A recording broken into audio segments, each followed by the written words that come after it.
사람은 생각하는 존재죠. 그래서 지나간 과거인데도 그거를 생각하면서 회상 또는 추억하는데, 그러면서 과거는 지나가 버렸잖아요. 근데 그거를 생각이라는 기능을 통해서 지나간 과거를 다시 그때 일이 있었던 때처럼 내가 체험할 수도 있습니다. 물론 정신적으로 말이죠. 요즘 시뮬레이션 이런 얘기를 많이 쓰는데, 근데 라틴어로 시물, 이게 동시에 이런 거예요. 독일어, 영어 단어 시뮬테니어스 이런 게 다 이제 거기서 나온 거죠. 그러니까 사람은 과거를 추억할 수 있고요. 또 다가오지 않은 미래를 예상하고 상상하고 그러는 기능도 있는 거죠. 여러분 한번 지나간 과거 생각해 보십시오. 여러분이 지나온 과거, 걸어온 길 중에서 기억하기 싫은 거 있죠. 과거는 지나가면 그냥 파스텔 톤처럼 이게 이렇게 이제 부드러워집니다. 그래서 어느 정도 힘든 일도 이제 힘든 아픔은 이렇게 감싸집니다. 근데 어떤 경우에는 과거에 겪었던 불행한 일이 결코 잊히지 않고 지금 생각해도 힘든 경우가 있어요. 지금 생각해도 끔찍한 경우가 있습니다. 회상하기 싫고. 사람 누구에게나 그런 일이 있을 수 있습니다. 얼마 전이 삼풍백화점 붕괴 20주년이 지나면서 거기에 대한 뉴스 보도도 봤어요. 근데 삼풍백화점 그때 그 처참한 사고에서 살아남은 사람들이 그때 일을 지금도 기억하면 힘들대요. 그게 말하자면 과거에 있었던 어떤 일 때문에 지금도 장애를 겪고 스트레스를 겪는 거지요. 외상후 스트레스 장애 이런 거 아니겠어요? 여러분, 이스라엘 백성한테 그런 일이 있었어요. 그게 바로 사마리아가 함락되던 날, 바로 그날입니다.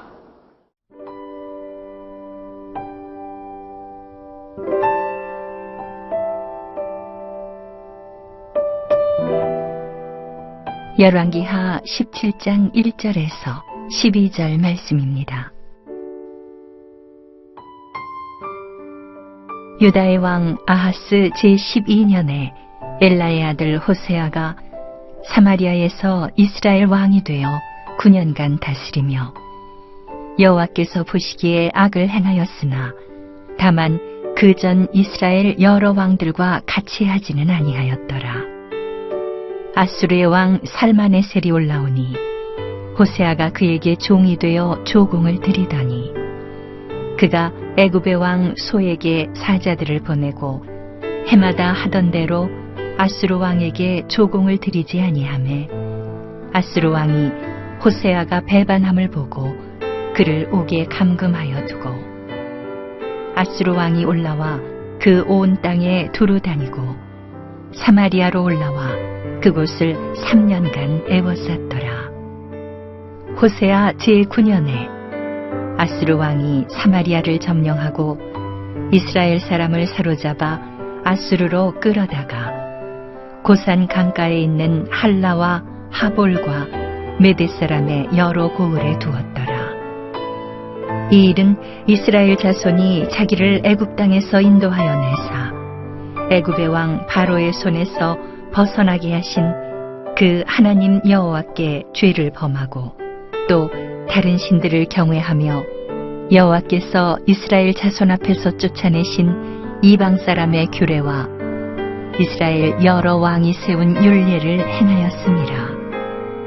이스라엘의 자손이 점차로 불의를 행하여 그 하나님 여호와를 배역하여 모든 성읍의 망대로부터 견고한 성에 이르도록 산당을 세우고 모든 산 위에와 모든 푸른 나무 아래에 목상과 아세라상을 세우고 또 여호와께서 그들 앞에서 물리치신 이방 사람 같이 그곳 모든 산당에서 분향하며 또 악을 행하여 여호와를 경노하게 하였으며 또 우상을 섬겼으니 이는 여호와께서 그들에게 행하지 말라고 말씀하시니리라.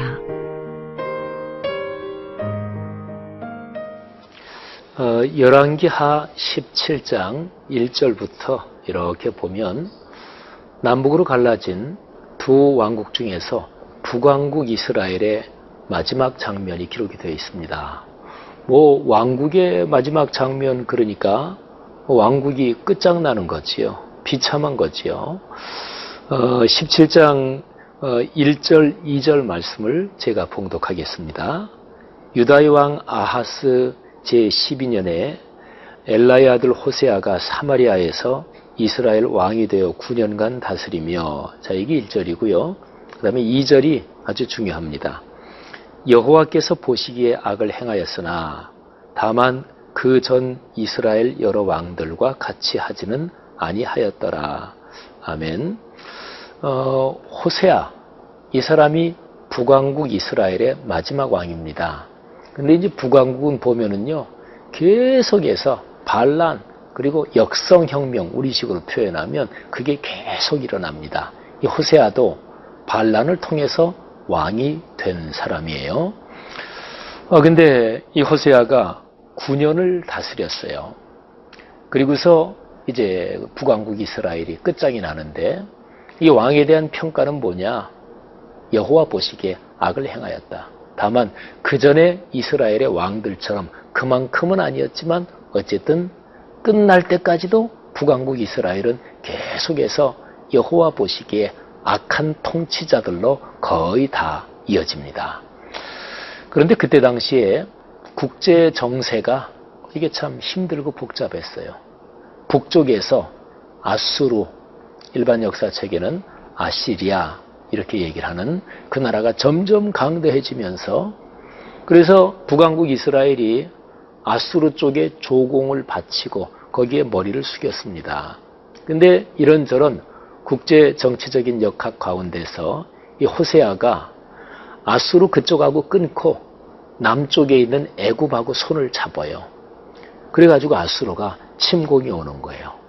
아수르의 왕 살만 에셀이 이제 사마리아 쪽을 침공합니다. 근데 오늘 여기 본문 말씀에 살만 에셀이 올라오니 뭐 이런 표현도 있고 하는데, 이 예루살렘도 그렇지만 사마리아도 이게 산성 도시입니다. 그래서 이제 올라온다 이 표현이 이제 그런 건데요. 어쨌든 이 살만 에셀이 군대를 이끌고 사마리아를 공격하죠. 3년 동안 포위를 했어요. 그러니까 쉽게 함락되지는 않았던 거죠.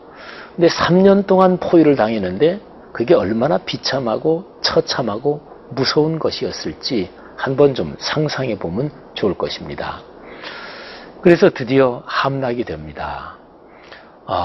그 함락된 게 주전 722년 그리고 721년 이렇게 넘어가면서 사마리아가 끝장이 나요. 근데 아주 비참하게 파괴가 됩니다. 우리는 보통 예수 믿는 사람들이 남왕국 유다가 파괴되는 거, 또 끝장나는 거, 그거를 많이들 기억해요. 주전 587년이에요. 그러니까 북왕국이 끝장나고 한참 더 뒤지요. 뭐 그때가 주전이니까 숫자가 줄어드는 게 뒤쪽 시대예요. 그래서 바벨론으로 포로로 끌려가고 이거를 많이 생각하지요. 근데 사실은 전체 이스라엘 민족으로 보면 남왕국 유다가 멸망하고 바벨론으로 포로로 끌려가고 이것도 중대 사건이지만, 그런데 사실은 사마리아 함락도 참 중대 사건입니다. 남북왕국 전체를 아우르는 하나님의 큰 시각으로 볼 때 그렇습니다. 여러분, 근데 아주 중요한 게 하나 있어요. 이스라엘이 왜 망했을까요? 뭐 망한 거는 여러 가지지요. 뭐 군사력이 약했다, 뭐 통치자가 나라를 잘못 다스렸다, 외교 정책에서 헛다리를 짚었다. 근데 근원적인 이유가 무엇일까요? 그게 열왕기하 17장에 명백하게 기록이 되어 있습니다. 17장 7절에 보면 하나님께서 이스라엘을 옛날에 애굽에 종살이 할 때 거기서 끄집어내신 일을 얘기를 해요. 그러면서 하나님이 당신의 거룩한 말씀, 규례와 율례를 주셨다. 그런데 가나안 땅에 들어오게 하시면서 하나님께서 금지하신 게 있어요. 가장 근원적으로 금지하신 게 그게 바로 우상을 섬기지 말아라 한 것이었습니다. 근데 바로 그것을 섬겼어요. 그래서 17장 이제 10절 이하로 내려가 보면 거기에 이스라엘 백성들이 범죄한 게 나오는데 11절에 이런 표현이 있어요. 여호와께서 그들 앞에서 물리치신 이방 사람 같이 그곳 모든 산당에서 분향하며 또 악을 행하여 여호와를 경노하게 하였으며, 그리고 12절 또 우상을 섬겼으니 이는 여호와께서 그들에게 행하지 말라고 말씀하신 일이라. 아멘. 여러분 한번 생각해 보십시오. 하나님의 근원적인 명령을 어긴 거예요. 그러니까 결국은 하나님을 등진 거예요. 그러니까 누구하고 충돌한 것인가? 성경은 말합니다. 하나님하고 충돌했대요. 생각해 보십시다. 성할 수 있을까요? 하나님하고 충돌했는데.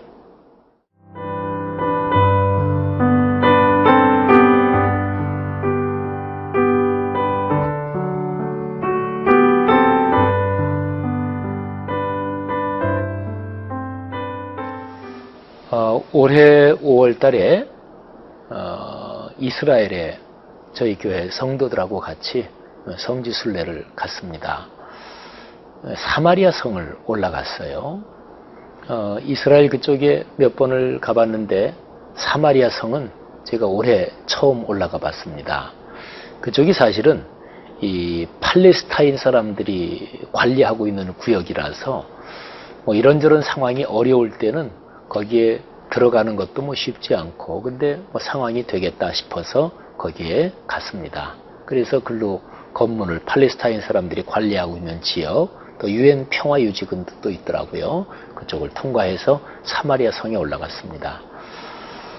근데 사마리아 성, 옛날에 말하자면 북왕국 이스라엘에 뭐 대단했던 그 수도가 있던 그 산꼭대기에 올라갔어요. 뭐 옛날 폐허만 있지요. 그리고 거기에 기념품을 파는 가게가 뭐 꽤 큼지막한 가게가 있고, 또 여기저기 조그마한 가게들도 있고. 근데 사람이 거의 없어요.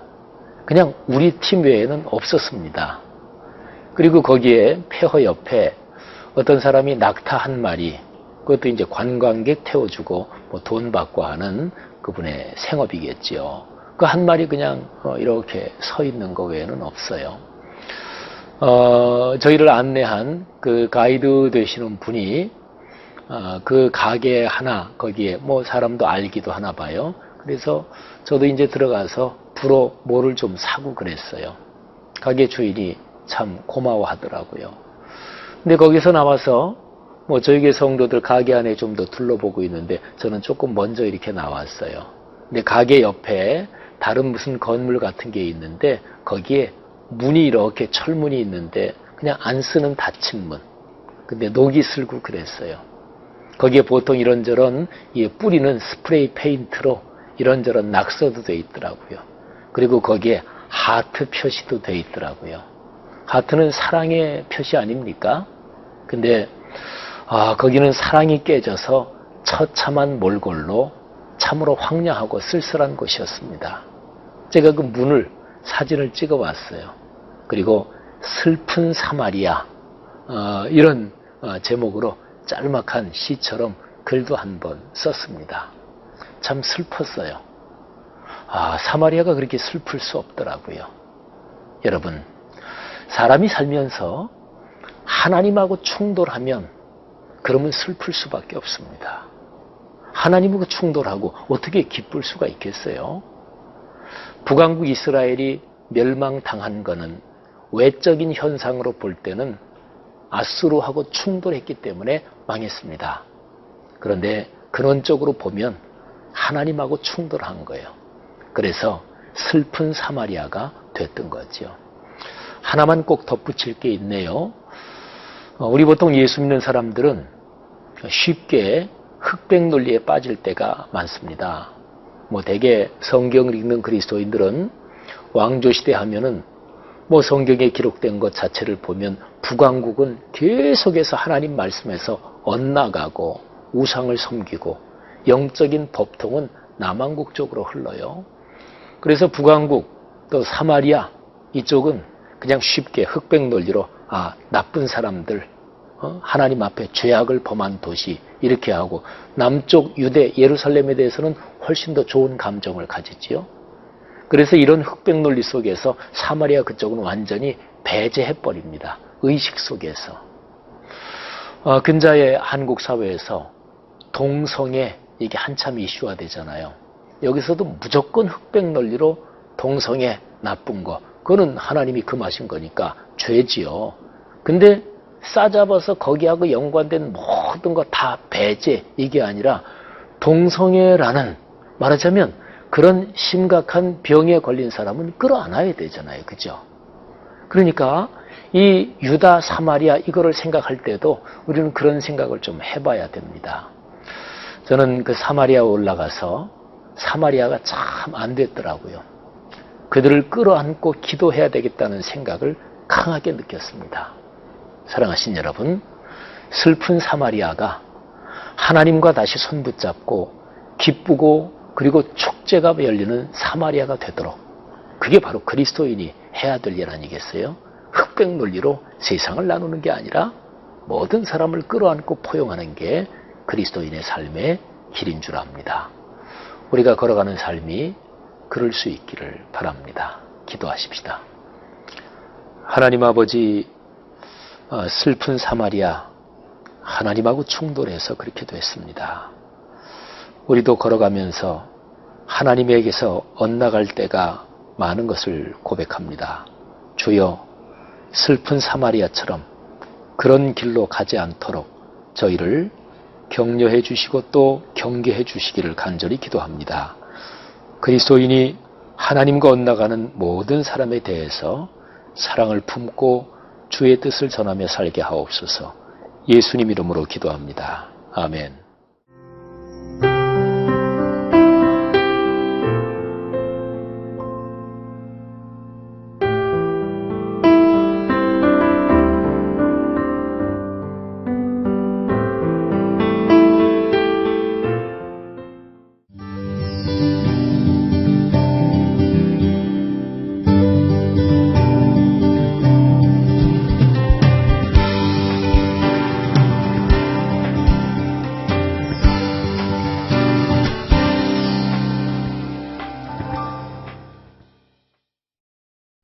제2회 CGNTV 생명의 삶 큐티 간증수기 공모전.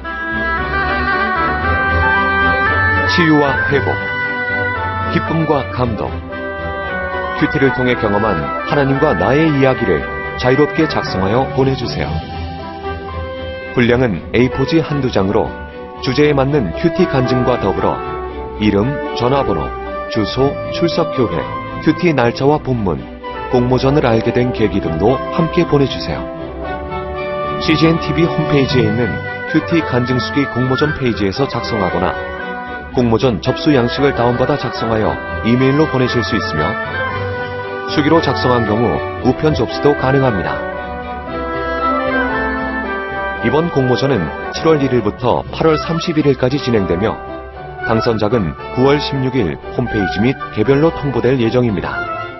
당선되신 모든 분과 참가자를 위한 다양한 상품도 준비되어 있습니다. 제2회 CGNTV 생명의 삶 큐티 간증수기 공모전. 하나님의 말씀을 사모하는 분들의 많은 관심과 참여 바랍니다.